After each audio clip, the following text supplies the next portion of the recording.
Olá pessoal, vamos dar prosseguimento ao nosso curso de Economia Brasileira em Exercícios, hoje fazendo correção de questões sobre segundo PND e o ajuste externo do início dos anos 80. Vamos lá. Questão 1. O segundo Plano Nacional de Desenvolvimento, segundo PND, empreendido pelo governo Geisel, visava a reestruturação industrial como forma de superar os estrangulamentos de cadeias produtivas e a redução da dependência externa da economia. Sobre as políticas de desenvolvimento adotadas naquele período, é certo afirmar que,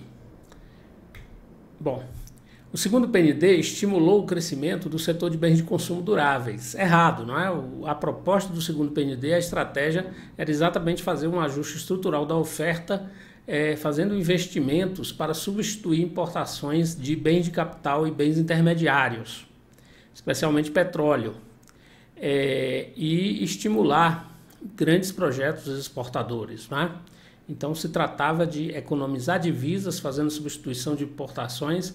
A fase mais avançada do processo de substituição de importações, que é o setor de bens de capital e setor de bens intermediários, né, de insumos básicos, e ao mesmo tempo desenvolver projetos exportadores, gerar divisas, né, poupar divisas e gerar divisas. E com isso, diante do choque do petróleo, né, com a desaceleração da economia mundial, a opção do segundo PND foi continuar crescendo, né, mesmo diante do choque do petróleo. Continuar crescendo e financiar os déficits em conta corrente elevados com capital externo, com endividamento externo. Mas a estratégia do segundo PND não pode ser resumida ou simplificada como simplesmente crescimento com endividamento. Além disso, era fazer um ajuste estrutural da oferta, não é? Substituindo bens de capital e bens intermediários e estimulando as exportações e investindo em grandes projetos exportadores. Fazer um ajuste estrutural da oferta, financiando o déficit de conta corrente e continuar crescendo, não é isso? Aproveitando-se da liquidez internacional que foi permitida pelo mercado de petrodólares, né? Pelos petrodólares, pela reciclagem dos petrodólares. Então o item está errado, não é? O segundo PND estimulou o crescimento do setor de bens de consumo duráveis, complementando o processo iniciado pelo plano de metas. Errado. O segundo PND estimulou a substituição de importações nos setores de bens de capital e de insumos básicos para a indústria. Correto, como eu acabei de falar. O segundo PND foi responsável pela redução do endividamento externo no período que se seguiu ao aumento brusco do preço do petróleo. Errado, não é?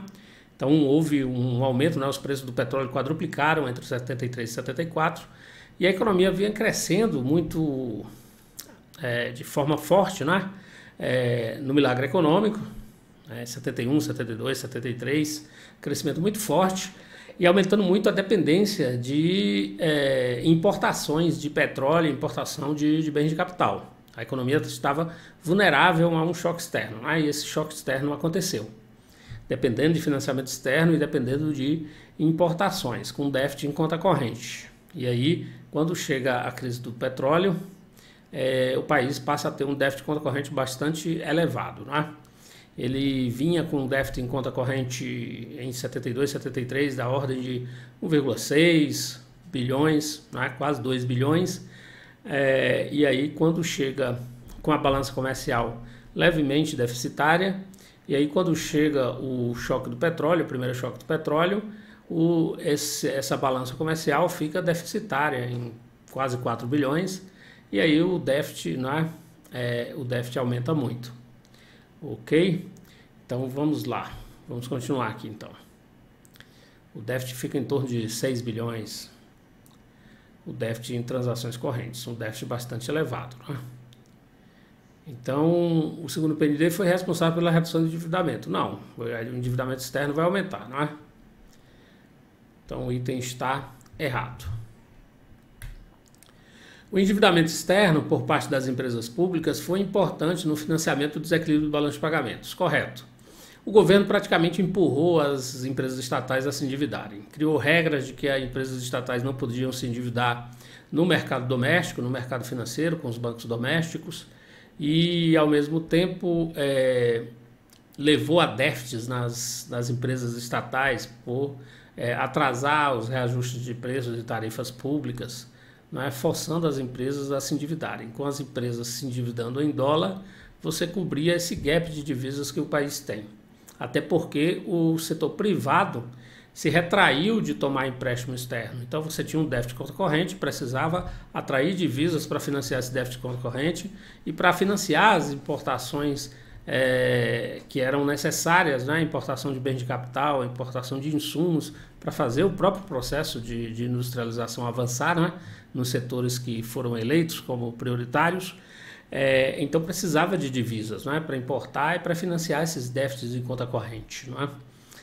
E o setor privado havia se retraído desses empréstimos externos, né? Como investimento direto externo também havia se retraído. Então o governo precisava financiar esse gap de divisas e o governo utilizou as empresas públicas para tomar endividamento. Por isso que tem um processo de estatização da dívida externa, não é? No segundo PND e até o início dos anos 80. Esse processo de estatização da dívida externa, não é? Ele é tanto pelo fato de que as dívidas novas, os incrementos na margem do endividamento externo eram públicos, eram estatais, como também parte da dívida privada, uma parte importante da dívida privada foi estatizada, não é? Criaram regras no Banco Central, resoluções do Banco Central, permitiram que os agentes privados transferissem todo o risco cambial e risco de taxa de juros para o setor público. Eles depositavam em cruzeiros o valor referente às suas dívidas externas no Banco Central e o Banco Central assumia aquela dívida. Então o Banco Central e a dívida passava a ser estatal, não é? Então esse foi o processo de estatização da dívida externa. Então o Estado assumia o risco cambial e o risco de juros dessa dívida.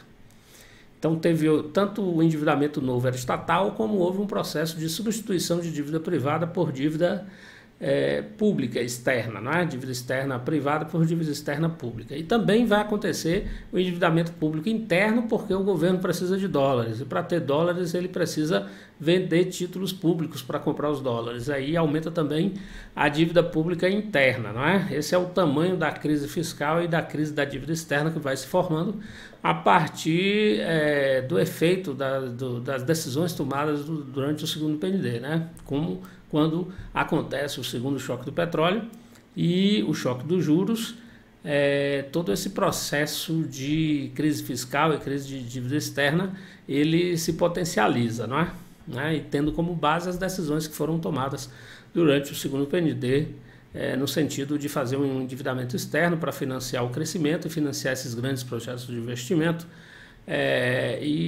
O processo de endividamento externo foi feito a taxas de juros flutuantes, não é? Então as taxas de juros aumentam no início dos anos 80 e aí leva a um grande aumento da dívida externa, um grande aumento do déficit em conta corrente. E aí precisa fazer o ajuste externo de 81 e 84. Vamos lá. Então esse último tópico está correto. O endividamento externo por parte das empresas públicas foi importante no financiamento do desequilíbrio do balanço de pagamentos. Correto. Questão 2. Após o primeiro choque do petróleo, em 1973, o Brasil optou por manter uma política de crescimento em vez de ajustar-se ao choque externo. Correto. Qual era a outra opção? A outra opção era desvalorizar o câmbio e desacelerar a economia, fazer uma política monetária e fiscal contracionista para reduzir a renda, com isso reduzir importações e aí reduzir o déficit de conta corrente diante de um choque externo, não é?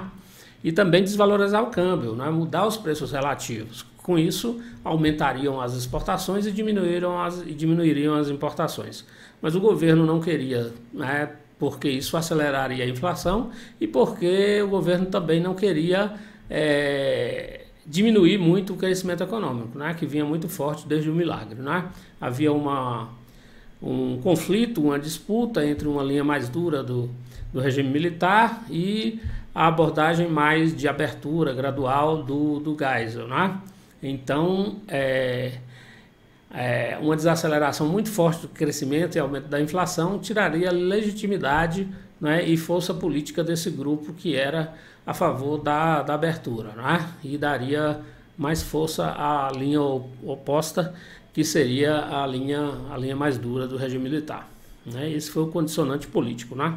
O condicionante externo, pode-se dizer que a grande liquidez internacional, o resultado da reciclagem dos petrodólares, foi um condicionante importante para tomar a decisão de continuar crescendo, financiando o déficit conta corrente, ou seja, empurrar para frente o ajuste, né? Fazendo ao mesmo tempo um ajuste estrutural da oferta, com grandes projetos de investimento para poupar divisas, substituindo importações, e gerar divisas com grandes projetos exportadores. A opção de manter o crescimento foi responsável pelo grande aumento da dívida externa no período, correto. A estratégia de crescimento com endividamento externo adotada pelo governo ocorreu sob condições adversas da economia mundial, quais sejam o ajuste ao choque do petróleo e a baixa liquidez nos mercados financeiros internacionais. Errado.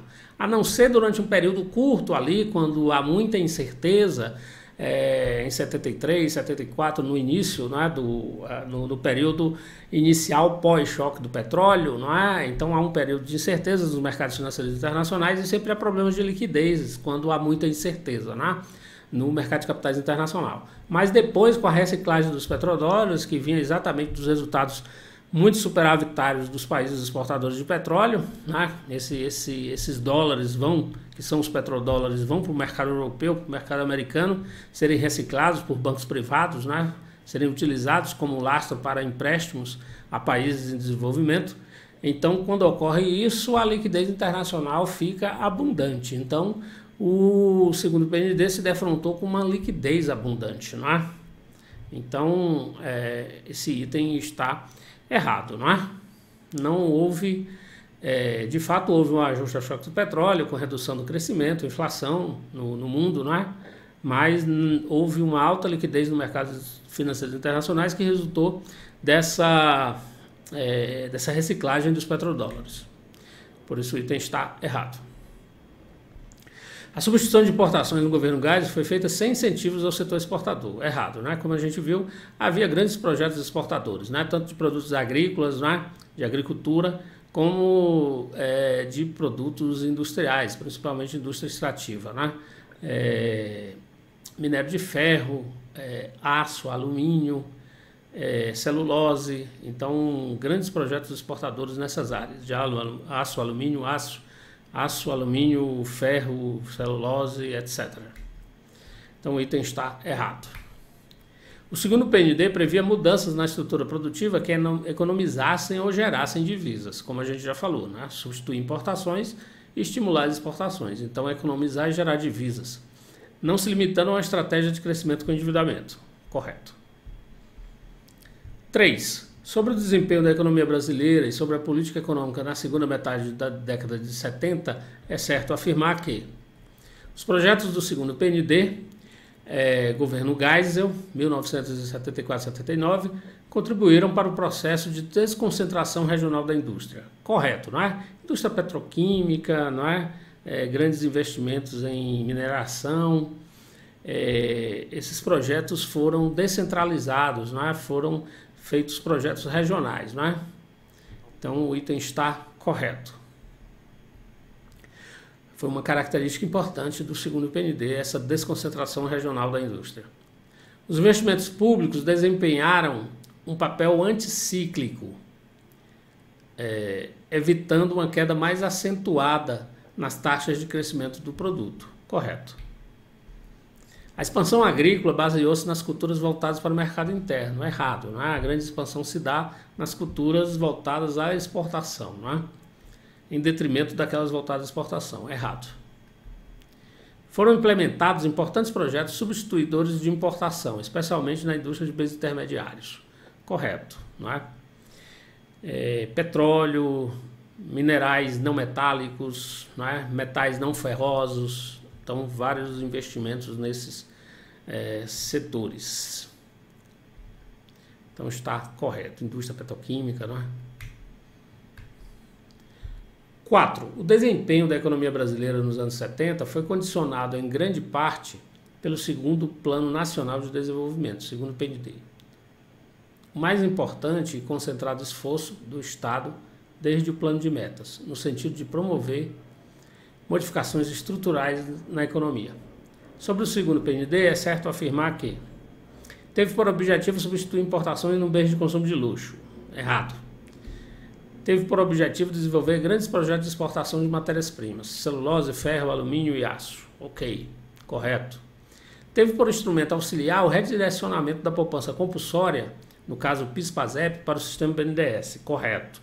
Né? Os instrumentos foram esses, né? Crédito público, incentivos fiscais e creditícios às exportações, a carga tributária líquida diminuiu com tantas isenções e incentivos fiscais. O endividamento externo, o investimento das empresas estatais, esses foram os instrumentos do segundo PND. Então o item está correto. Procurou aumentar a produção de petróleo, a capacidade de geração de energia elétrica e o sistema de telecomunicações. Correto.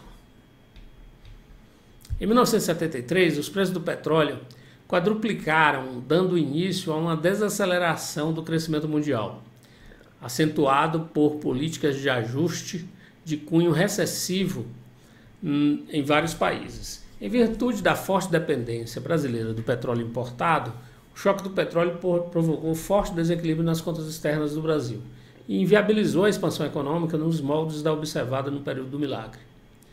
A resposta do país a esse estado de coisas foi insistir na estratégia de crescimento do milagre, apesar da elevada dívida externa associada a tal surto expansivo. Errado. Desvalorizar o câmbio e deixar que mudassem rapidamente os preços relativos, a fim de sinalizar os novos custos dos produtos importados, conter a demanda para reduzir as importações e controlar a inflação. Essa seria uma alternativa ao segundo PND, né? Ao ajuste estrutural da oferta e à manutenção do crescimento, ao adiamento do ajuste que significou o segundo PND. Uma alternativa seria essa, desvalorizar o câmbio. Essa alternativa foi preterida, não foi utilizada. Está errado. Prosseguir no caminho de crescimento com endividamento, aproveitando a elevada disponibilidade de financiamento externo. Conta metade da história, mas está correto. Porque não foi só crescimento com endividamento, mas está correto. Como já foi falado aqui em vários itens, a opção foi crescimento com endividamento, mas acompanhada de um ajuste exatamente para financiar, utilizar o financiamento externo para fazer um ajuste estrutural da oferta. Evitar o ajuste contracionista, evitou sim, e promover a diversificação da estrutura produtiva, correto. Como resultado, o país conseguiu manter taxas de crescimento apreciáveis, mesmo em um cenário de recessão nos países industrializados. Correto, a gente consegue manter o crescimento na faixa de 7% ao ano. No milagre estava crescendo a 11% ao ano, e o mundo estava em desaceleração.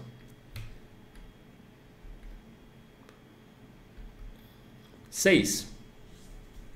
A implementação do segundo PND provocou importantes efeitos na economia brasileira. Dentre eles destacam-se mudanças na estrutura da oferta, notadamente através da ampliação da produção de insumos básicos, papel e celulose, fertilizantes, petroquímica. Correto.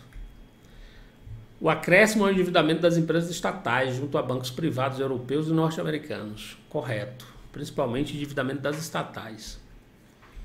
Como eu disse, as empresas privadas se retraíram de tomar empréstimos externos e, ao mesmo tempo, o governo precisava de financiar o déficit em conta corrente. A economia precisava financiar os déficits em conta corrente. Então, o governo empurrou as empresas estatais para fazer esse papel de se endividarem no exterior e trazer dólares para fechar esse gap de divisas. A estagnação do setor de bens duráveis de consumo, líder da expansão nos ciclos anteriores de crescimento. Errado, Se a economia cresce nessa magnitude, mesmo que a liderança seja do setor de bens de capital, dos insumos básicos, isso puxa os salários, isso puxa a massa salarial e cresce também o setor de bens de consumo duráveis. Então, nada de estagnação. Ele deixou de ser o líder do crescimento, mas nada de estagnação. Por isso o item está errado. A atrofia das atividades de exportação. Errado, Na verdade, tem um conjunto aí de grandes projetos exportadores e de incentivos fiscais às exportações. Então o item está errado. 7. O segundo PND foi a opção estratégica de reestruturação industrial empreendida pelo governo Geisel. Em relação ao tal plano, pode-se dizer que visava sobretudo a substituição de importações dos setores de bens de capital e insumos básicos para a indústria. Correto. Um dos seus objetivos era desenvolver grandes projetos de exportação de matérias-primas industrializadas, celulose, aço, alumínio. Correto. Utilizou os recursos dos fundos compulsórios, especialmente os do PIS/PASEP, para financiar os projetos de investimento das empresas estatais. Muito cuidado aqui, não é? A gente acabou de colocar certo no item que falava da utilização dos fundos compulsórios, especialmente do PIS/PASEP, para utilizar no BNDES, para dar crédito às empresas. Que empresas? Empresas privadas principalmente, certo? Porque, como a gente disse, aqui está falando para financiar projetos de investimento das empresas estatais. Errado, não é?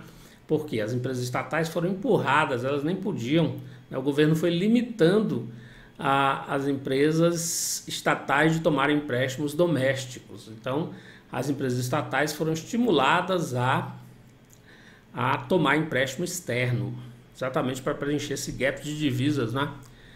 Por causa dos déficits em conta corrente. Então, utilizou os recursos dos fundos compulsórios, especialmente do PIS/PASEP, para servir de lastro para o BNDES, né?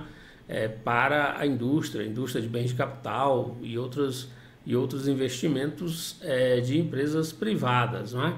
As estatais se financiavam no exterior, né? Para financiar projetos de investimento das empresas estatais. Errado. Então tem que ver com cuidado isso aqui. Promoveu uma ampla reformulação do mercado de capitais para viabilizar a capitalização do setor de bens de capital. Errado, né? Não houve, né? Até hoje a gente tem um mercado de capitais muito restrito no que diz respeito, né? Nosso mercado de capitais é até profundo, né? Mas ele é restrito no sentido de financiar investimento, né? Tem uma participação ainda importante do BNDES, né? Mesmo com as reformas depois do Michel Temer, né? Mesmo, quer dizer, teve aquele boom no governo Dilma, não é? Governo Lula e depois do governo Dilma, e depois teve aquela diminuição muito forte, tanto no governo Temer quanto no governo Bolsonaro, mas ainda é muito importante a participação do BNDES, e o mercado de capitais é um pouco restrito para financiar investimento, né? Dado que, inclusive, as empresas mais capitalizadas, né, empresas com maior valor de mercado e responsáveis pelas transações no mercado de capital, são principalmente empresas do setor de commodities, né, muito concentrado no nosso mercado de capitais, né? Então ainda não é uma fonte tão importante de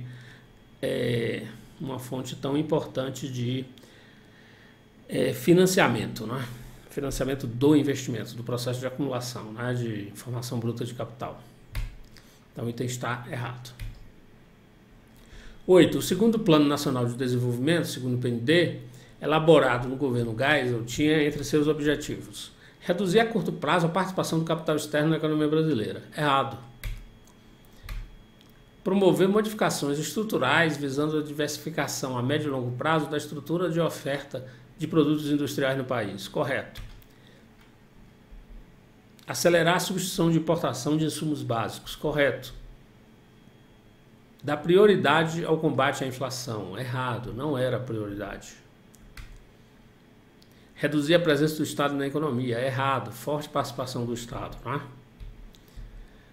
9. Sobre a economia e a política econômica no Brasil na década de 70, é correto afirmar: diante da vulnerabilidade externa, o governo Geisel passou a priorizar o mercado interno, ao contrário do que ocorrera no período do milagre. Errado, não é? Não tem essa prioridade ao mercado interno, tanto que estimula exportações, não é? A partir do final da década de 60, a maior inserção financeira, por meio da ampliação dos empréstimos em eurodólares, criou uma pressão pelo lado do déficit na conta de rendas sobre o balanço de transações correntes durante a década de 70. Correto, não é? Porque você tem muito empréstimo externo e muito investimento direto, né? Mas aqui a questão se refere só ao empréstimo em eurodólares, mas também os investimentos diretos vão pressionar a conta de rendas, né? Durante os anos 70. Isso está correto. O investimento em setores capital intensivo durante o segundo PND é uma característica do programa que buscava superar os desequilíbrios na estrutura industrial herdada de períodos anteriores de crescimento acelerado. Como exemplo, citam-se os investimentos nos setores de siderurgia, petroquímica, fertilizantes e celulose do plano. Correto. São desequilíbrios na estrutura industrial que tinha anteriormente, né? Em que esses setores de bens intermediários não desenvolveram na mesma velocidade. Então, o item está correto. Como consequência do alinhamento dos governos militares com os Estados Unidos, o segundo PND prosseguiu uma estratégia de privilegiar a presença de empresas multinacionais, principalmente no setor de bens de capital. Errado, né? O setor de bens de capital é um setor que tem uma forte presença nacional, né? Uma das vantagens de que o segundo PND pôde se valer foi a ênfase em setores cujo fator de escala não era relevante. Uma das vantagens de que o segundo PND pôde se valer foi a ênfase em setores cujo fator de escala não era relevante. Não é verdade, né? A gente sabe que na maioria dos setores a ênfase dos setores no segundo PND são setores de escala relevante, não é? Se você está falando de bens de capital, ele só funciona se tiver uma escala relevante. Ou seja, você consegue só reduzir os custos se você produzir muito. E assim seus resultados puderam ser sentidos em termos de persistente redução do coeficiente de importação já nos anos 70. Errado.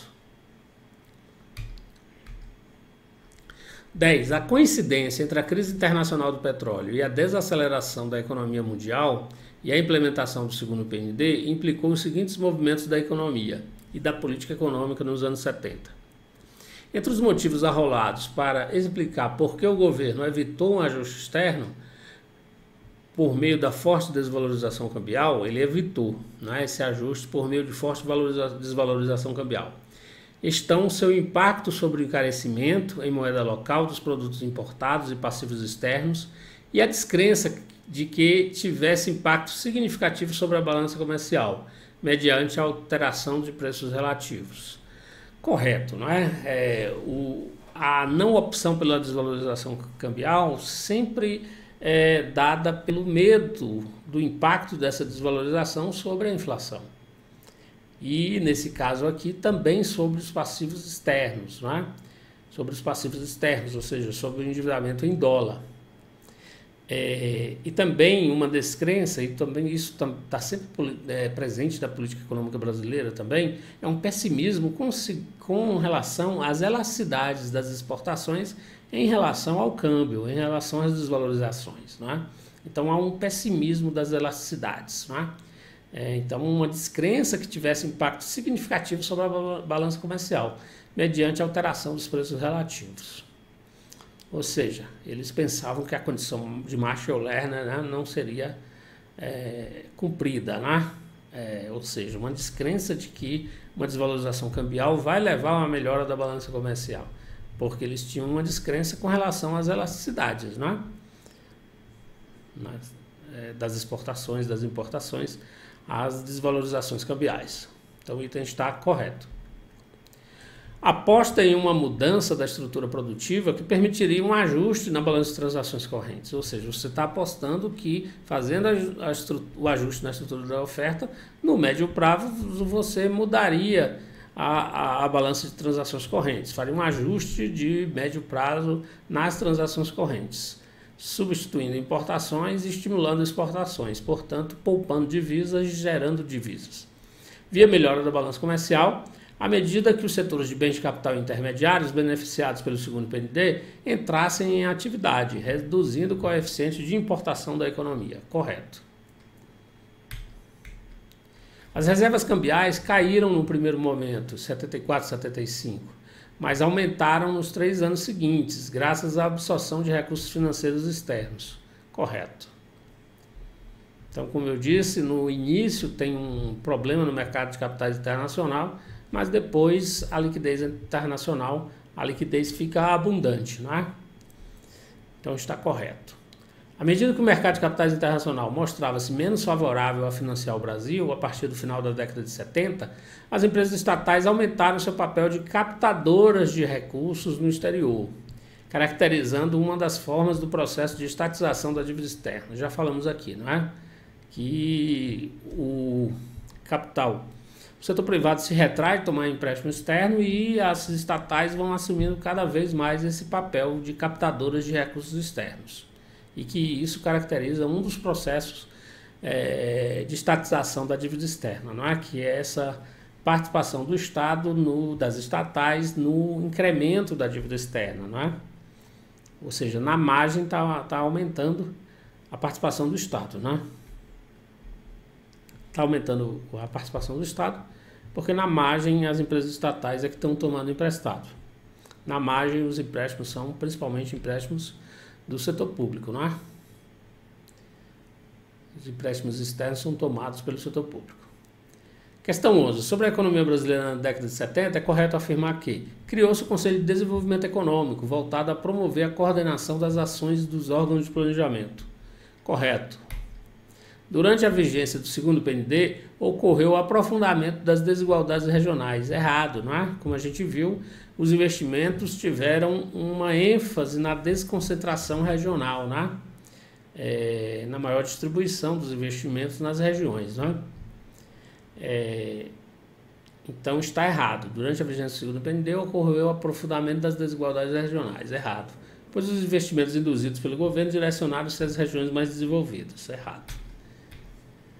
Um dos motivos da estatização da dívida externa é a possibilidade de transferência de risco cambial da dívida privada para o setor público a partir de 77. Correto, né? A gente viu também que uma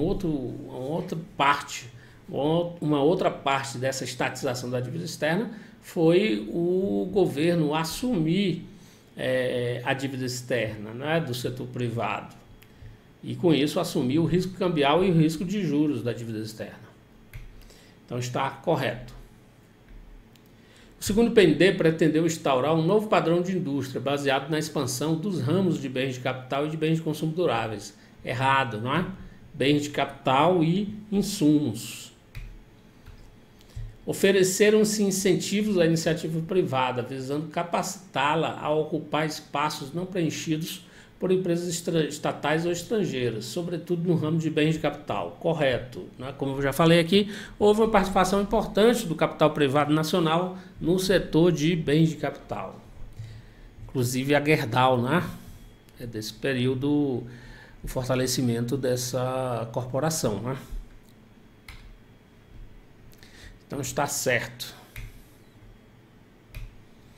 12. Com relação à natureza da inserção econômica externa do Brasil e o choque financeiro internacional a partir do final da década de 70, é correto afirmar: a política monetária dos Estados Unidos provocou uma recessão mundial que deteriorou fortemente as relações de troca do comércio exterior brasileiro. Correto. Então a recessão acaba reduzindo os preços, né, dos produtos exportados com a queda no crescimento mundial, então deteriora as relações de troca do comércio exterior brasileiro. Correto. A transferência de recursos reais para o exterior, propiciada pelos superávites comerciais, estabilizou a dívida externa líquida brasileira a partir de 83. Errado, não é? A dívida externa líquida não se estabiliza, não é? Você consegue eliminar o déficit conta corrente, porque a partir de 84 a gente passou a ter um mega superávit comercial de 13 bilhões que pagava os juros da dívida que era em torno disso e praticamente eliminava o déficit em transações correntes, não é? Porque a nossa estratégia durante o período do ajuste externo era gerar grandes superávites comerciais para pagar os juros da dívida, né, e eliminar o déficit em conta corrente. Mas a dívida externa não se estabilizava, porque o estoque da dívida, você zera a necessidade de dívida nova para financiar déficit em conta corrente. Mas o estoque da dívida continua a crescer, porque as taxas de juros são muito altas, então você refinancia as parcelas que vão vencendo e refinancia a taxa de juros mais altas, então a dívida vai aumentando, não é? Então tem um estoque de dívida que tem que ser constantemente refinanciado, e refinanciado a taxas de juros elevadas o que faz com que o estoque de dívida aumente. Então não estabiliza a dívida, né? Não estabiliza a dívida. A gente passou de uma dívida externa em torno de 49 bilhões, 50 bilhões em 1979, né? Para uma dívida no início dos anos 80 de mais de 100 bilhões de dólares, né? Mais de 100 bilhões de dólares, exatamente por causa desse processo, né? Teve dívida nova também, mas também principalmente por causa do aumento dos juros, né? Que incide sobre o estoque da dívida. Então, o processo de ajuste externo do início dos anos 80 não estabilizou a dívida externa, apenas eliminou o déficit de transações correntes a partir de um grande superávit comercial, né? Então, o item está errado. A redução das taxas de juros internacionais no biênio 80-81 é errado, não é? Em relação ao biênio anterior, impactou positivamente a conta financeira do balanço de pagamentos do país, compensando a deterioração dos termos de intercâmbio. Errado. A desvalorização cambial foi importante na reação da política econômica brasileira ao choque externo. Correto, não é? As desvalorizações cambiais de 81, 83, a max desvalorização cambial, não é? De 81 e de 83, e a desvalorização no sentido geral, foi importante para a reação ao choque externo, no sentido de estimular as exportações, contribuir com a retração das importações e gerar superávites comerciais, não é? Principalmente a partir de 83 e 84, que geram superávites comerciais tão elevados que eliminam o déficit em transações correntes em 1984. Então o item está correto. 13. O período 80-84 foi especialmente difícil para a economia brasileira. Sobre este período, é certo afirmar que as necessidades de financiamento do balanço de pagamentos levaram o governo a recorrer ao FMI antes das eleições de 15 de novembro de 1982. Errado.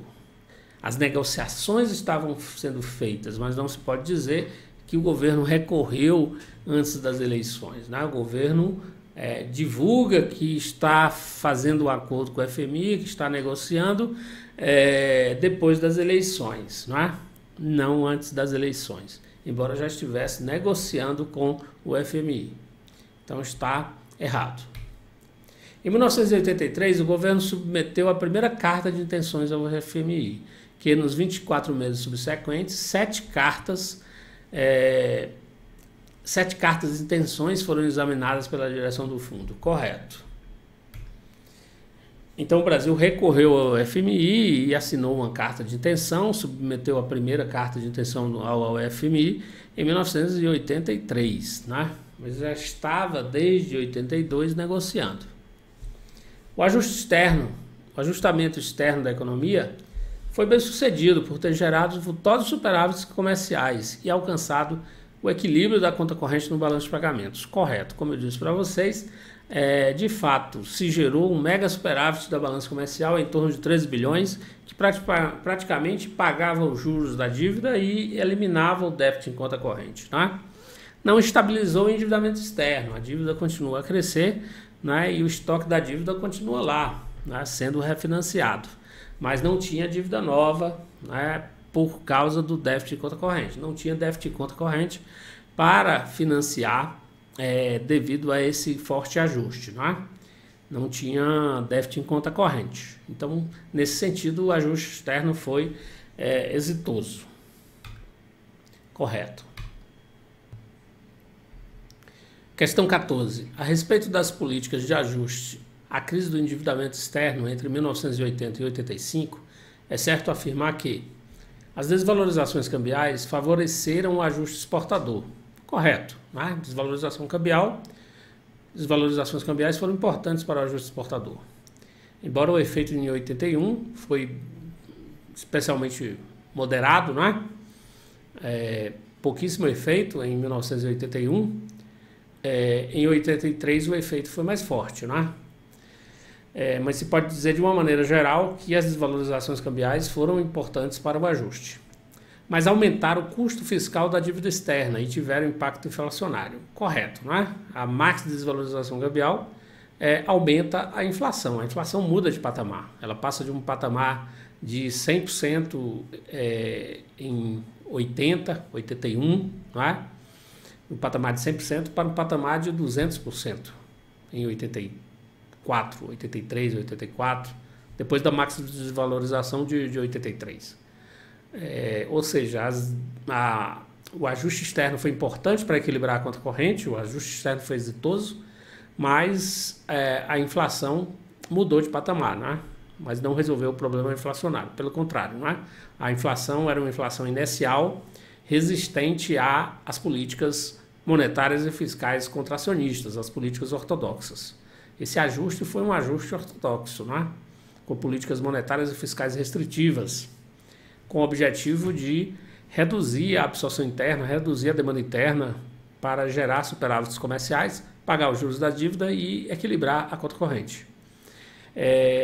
Além do impacto inflacionário, aumentar o custo fiscal da dívida externa. Claro, se o governo era o principal devedor, não é? Houve um processo de estatização da dívida externa.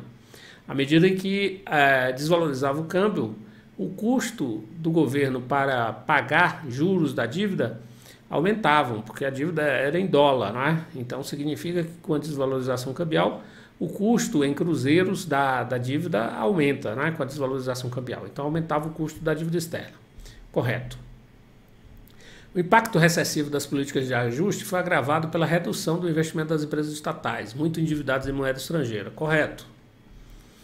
É o day after, né, de todo o endividamento externo, especialmente concentrado nas estatais. A reação defensiva dos bancos comerciais brasileiros atenuou o impacto recessivo das políticas de ajuste. Errado, nada disso, né? Pois eles fugiram do risco maior dos títulos da dívida pública, o contrário, né? E ampliaram o crédito ao setor privado. De forma nenhuma, né? Taxa de juros real muito elevada, os bancos sobrevivem, na verdade, do float, que é o resultado do imposto inflacionário, né? Das transferências inflacionárias, na verdade, né? Imposto inflacionário é o que o governo arrecada e transferências inflacionárias é o que o setor bancário arrecada, né? Com o dinheiro que fica depositado lá e que ele aplica em títulos da dívida pública, né? Aplicava no overnight, né? Então, os bancos fazem essa giragem, esse giro, diário, né? de títulos públicos, comprando títulos públicos do Banco Central, aplicando todas as suas reservas, com compromisso de recompra por parte do Banco Central. Não é? Eles vendem título ao Banco Central, o Banco Central assume o compromisso de recompra, então tem um giro diário de títulos gerando juros elevados. Né? A mesma coisa os clientes dos bancos, né? que depositam no overnight, exatamente para pegar esses juros. E o pagamento dos juros dos bancos é lastreado nesses títulos da dívida pública. E os bancos ganhavam com o dinheiro depositado nas contas correntes, né, que não tinham remuneração. E aí isso se chama transferências inflacionárias. Então o item está errado, né, que ele está falando que ampliava o crédito e que os bancos fugiram do risco dos títulos da dívida pública. Errado, né? Foi o contrário, né? Nada de ampliação de crédito e os bancos aplicavam em títulos públicos. Antes do corte abrupto do financiamento externo com a moratória mexicana, né, em 1982, que tem um corte abrupto do financiamento externo, aí o mercado de capitais internacional fica fechado para os países altamente endividados, né? O governo brasileiro já havia iniciado o denominado ajuste externo, verdade, né? Na verdade, tem uma tentativa em 79 do Delfim Neto de reeditar o milagre, de fazer políticas heterodoxas, de continuar crescendo, mas aí, em meados dos anos 80, ele já abandona essas heterodoxias delfinianas e já começa a fazer o ajuste na metade de 1980, né? Já começa o ajuste externo, esse ajuste externo ortodoxo, com políticas monetárias, fiscais, salarial, né? e desvalorização cambial, políticas restritivas, né? A marca de desvalorização cambial em 1981, 1983. Mas, de fato, já tinha começado o ajuste externo antes do fechamento do mercado internacional, depois da moratória mexicana em 1982. Então, antes do corte abrupto do financiamento externo com a moratória mexicana, o governo brasileiro já havia iniciado o denominado ajuste externo, mediante políticas restritivas de ordem monetária, fiscal e creditícia. Correto. 15. A partir do segundo semestre de 1980, a economia brasileira foi submetida, exatamente como eu falei, né? A partir do segundo semestre de 1980. Foi submetida a um ajuste externo que teve consequências recessivas até 1983. O PIB teve forte queda, né, da ordem de 3% em 1981 e 1983. Em 1982 teve um pequeno crescimento, um leve crescimento, né, era ano de eleição, e aí ciclo político, né, o governo ameniza um pouco, abranda o ajuste, não é? Mas aí 81 e 83 tem uma forte queda do produto, né? Sobre este período, é certo afirmar: a política econômica esteve voltada para a redução do nível de absorção interna. A absorção interna é demanda interna, não é? Porque você tem uma equação, a identidade macroeconômica, que mostra que o déficit em conta corrente é o excesso de demanda sobre renda, né? É o excesso de despesa interna, demanda interna, absorção interna sobre a renda da economia, não é? Então você tem que reduzir a demanda interna para reduzir o déficit em conta corrente. Essa é a abordagem chamada abordagem monetária para o balanço de pagamentos, né? Então a política econômica esteve voltada, o enfoque monetário do balanço de pagamentos. A política econômica esteve voltada para a redução do nível de absorção interna, estimulando exportações e diminuindo importações. Correto. Quando você diminui a demanda interna, você impulsiona a demanda externa, que são as exportações, e diminui importações porque você está diminuindo a demanda interna. Correto. A política de contenção salarial foi um dos componentes do ajuste externo. Correto. O ajuste recessivo contribuiu para a desaceleração da inflação. Errado. Errado no sentido de que não teve nenhum êxito com relação à inflação. A inflação não só não caiu, não apenas não caiu, como dobrou de patamar, né? Por causa dos choques, das máquinas de desvalorizações cambiais, o choque de oferta agrícola, tudo isso foi impulsionando. Na inflação inercial, você tem um componente de tendência, que é a inércia, que é a reprodução da inflação do passado no presente, né? E no futuro. Essa é a tendência. E você tem o choque, que vai fazendo a inflação de mudar de patamar, não é? Então a máxima de desvalorização representa um choque, ou quebras de safra, não é? agrícola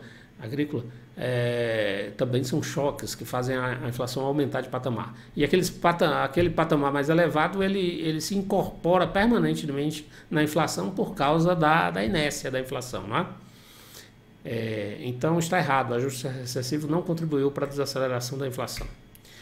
Política econômica provocou a queda do nível de investimento da economia. Correto, era uma recessão, né?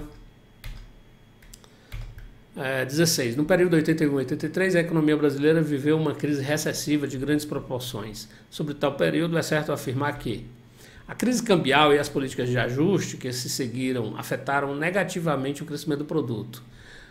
Correto, né? Os bancos credores externos, dado o elevado grau de exposição em relação ao setor público, direcionaram novos empréstimos ao setor privado. Errado. As exportações brasileiras foram dificultadas pela recessão mundial e pelas altas taxas de juros internacionais. Correto, não é? Correto.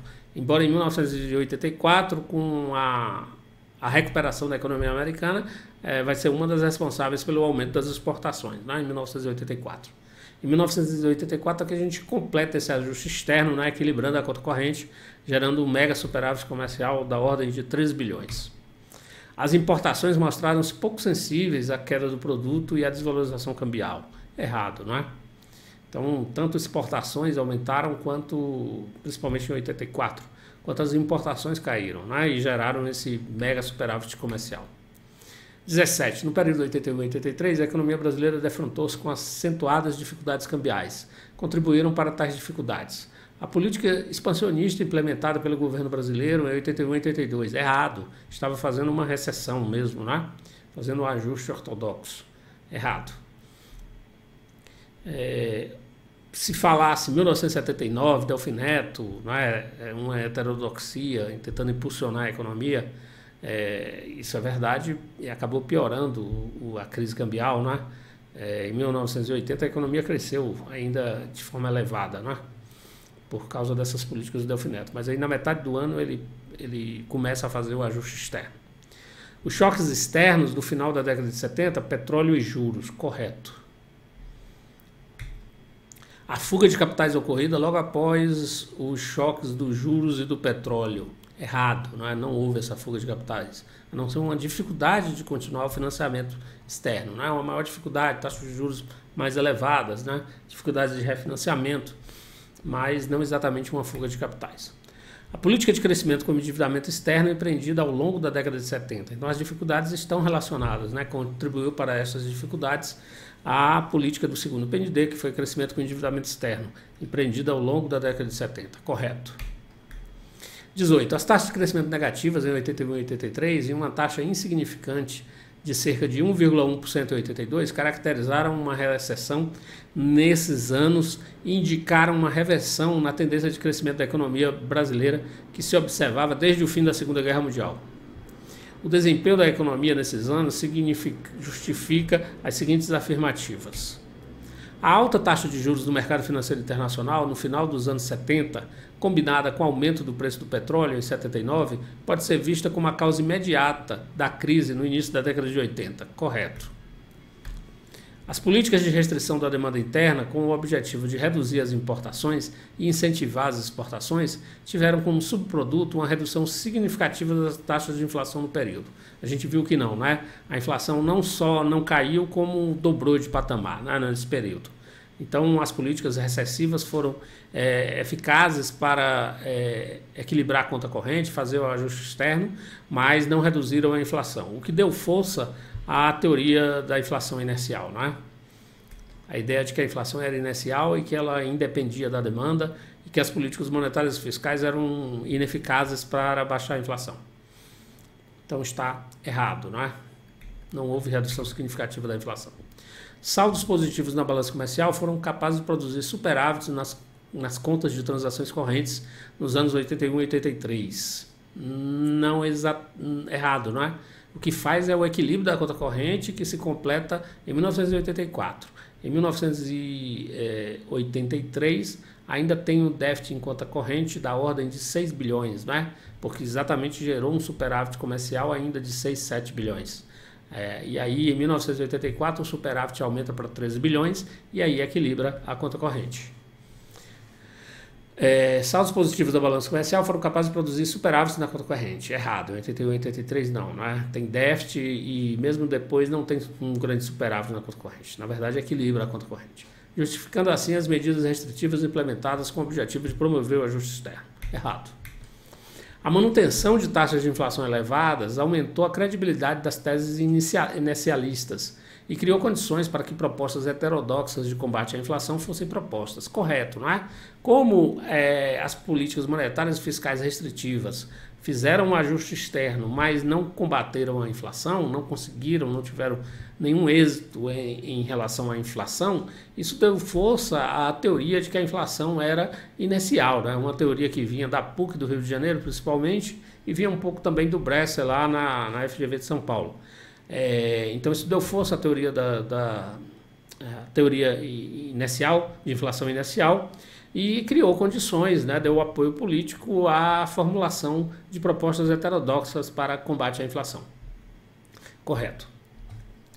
Nos anos 80, a partir de 1983, a economia brasileira passou a produzir expressivos superávites comerciais, 6 bilhões em 1983.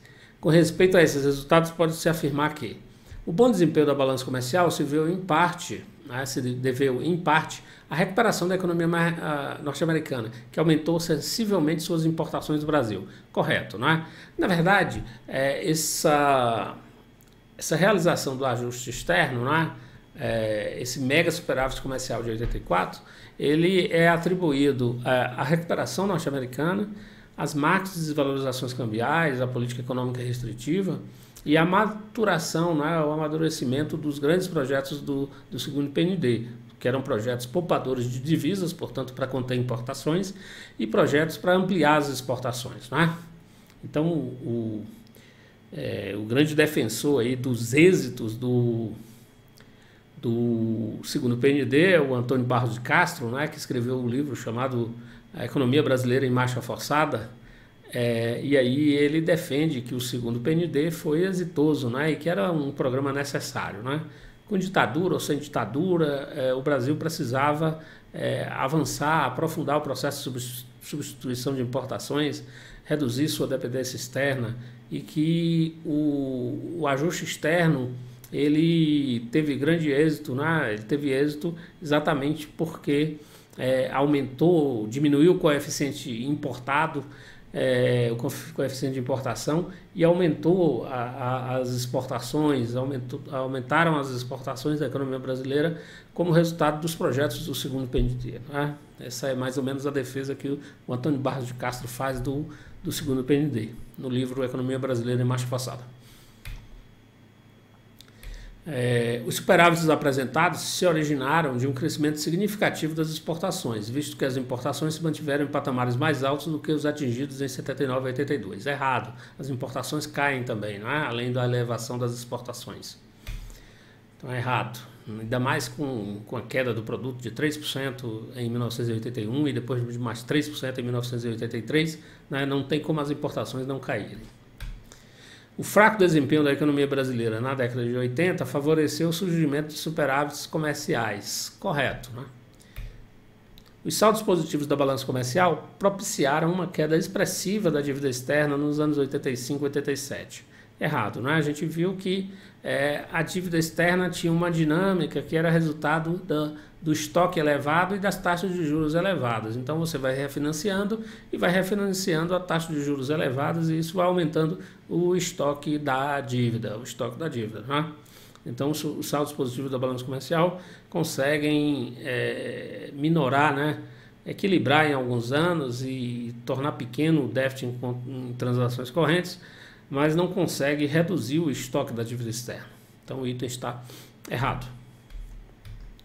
20. Sobre a economia brasileira na década de 80, é correto afirmar: além do ajuste externo, o governo João Batista Figueiredo, o governo Figueiredo, viu-se obrigado, a partir de 83, a promover também um ajuste fiscal. Para tanto, elevou-se a carga tributária e reduziram-se os investimentos públicos, medidas que contribuíram para a segunda queda do PIB observada desde 81. Correto.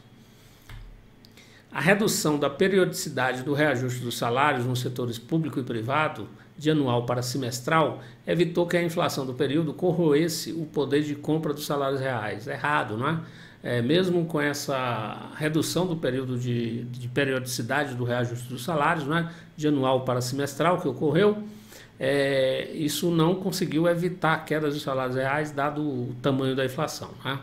Dada a grande magnitude da inflação. Então não evitou que houvesse uma queda dos salários reais.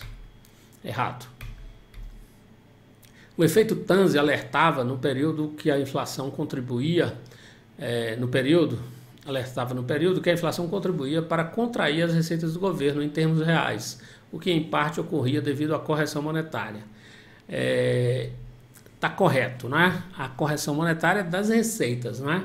Então, o que é o efeito Tanzi? O efeito Tanzi é essa queda do valor real das receitas do governo, da arrecadação tributária que ocorre devido à perda, né? Devido à inflação, né? Portanto, advém da correção monetária, né? Por causa da defasagem entre o fato gerador do tributo e o recolhimento do tributo. Então, há uma corrosão do valor real do tributo, da receita tributária, devido à inflação. Quanto mais alta a inflação, né, menor em termos reais vai ser a arrecadação, devido a essa defasagem, né, entre o fato gerador do tributo e o recolhimento do tributo, né? Mas o que acontece é que, ao longo dos anos 80, vão se aperfeiçoando os mecanismos de indexação da economia, né? De modo que chega no início dos anos 90, as receitas do governo já estão praticamente 100% indexadas, né? São plenamente indexadas. Então, as receitas reais não caem, o governo não perde nada com a inflação. Então, praticamente elimina o efeito Tanzi, né? Aí ocorre o efeito Tanzi às avessas, né? Que quando é para fazer o plano real, o Edmar Baixa vai defender num artigo, né? Vai defender que, no caso brasileiro, estava ocorrendo um efeito Tanzi às avessas, né? Que na verdade a inflação é que estava ajudando o governo a fechar suas contas e obter superávites operacionais, né? Ou reduzir o déficit operacional, porque as receitas estavam plenamente indexadas e as despesas é que sofriam corrosão da inflação, né? O governo atrasava a execução do orçamento, isso reduzia o valor real das despesas do governo.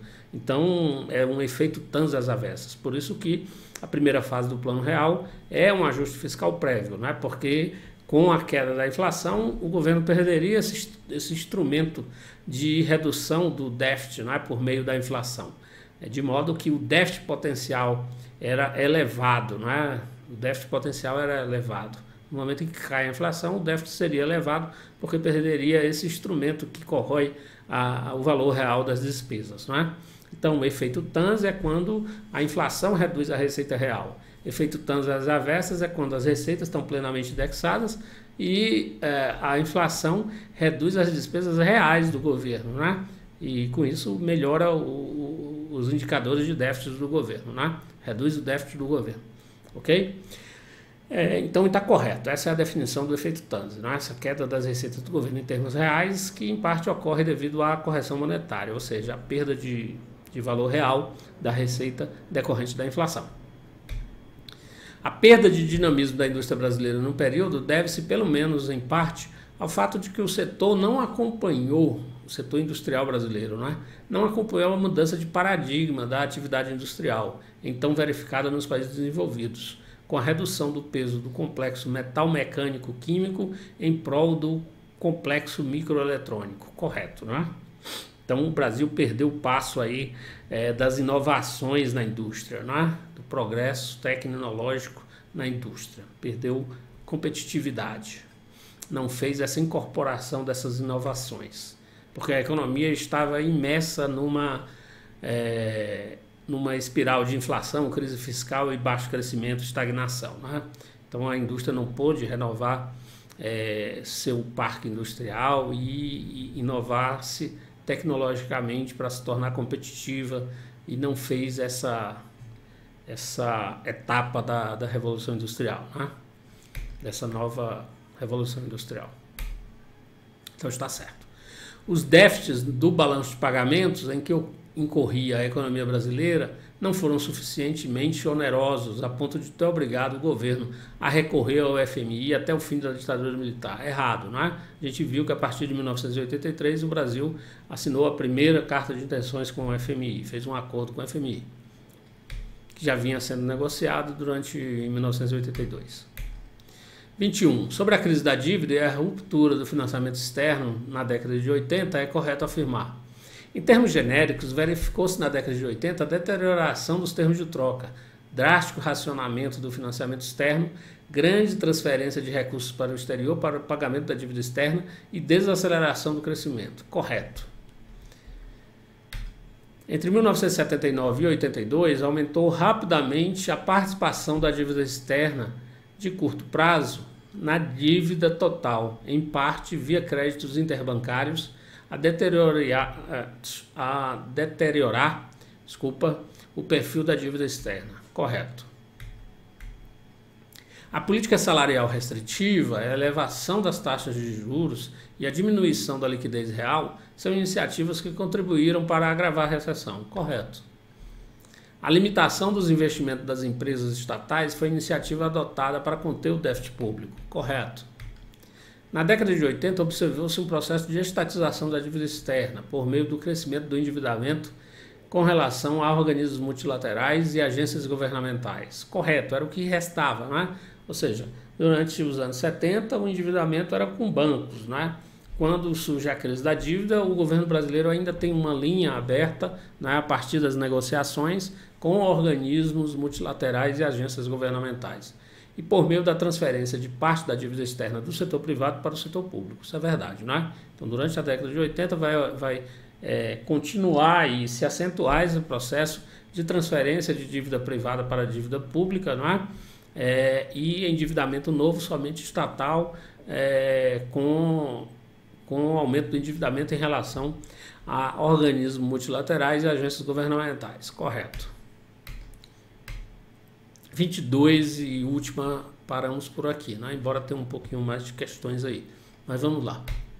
A moratória mexicana de 1982 provocou redução brusca do fluxo voluntário de empréstimos bancários externos para a economia brasileira. Correto. É quando se fecha de fato o mercado internacional de capital para países altamente endividados como o Brasil.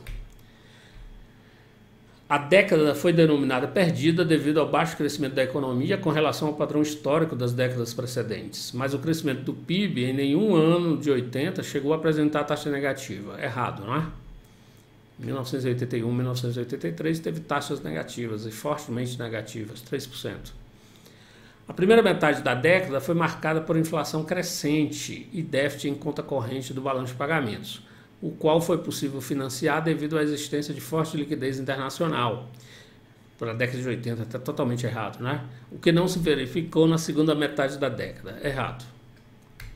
Não teve essa forte liquidez internacional. Pelo menos em parte, o crescimento real das exportações em alguns anos do início da década pode ser atribuído ao segundo PND. Correto, né? O crescimento das exportações em alguma parte pode ser atribuída à maturação dos projetos do segundo PND. Correto. O governo federal suspendeu a indexação dos salários. Errado, né? A gente sabe até que mudou a periodicidade, né? De anual para semestral, né? Dos salários. Então está errado. É isso, né? Acho que está suficiente com relação a esses temas, né? O segundo PND e o ajuste externo, ok? Muito obrigado e até a próxima aula.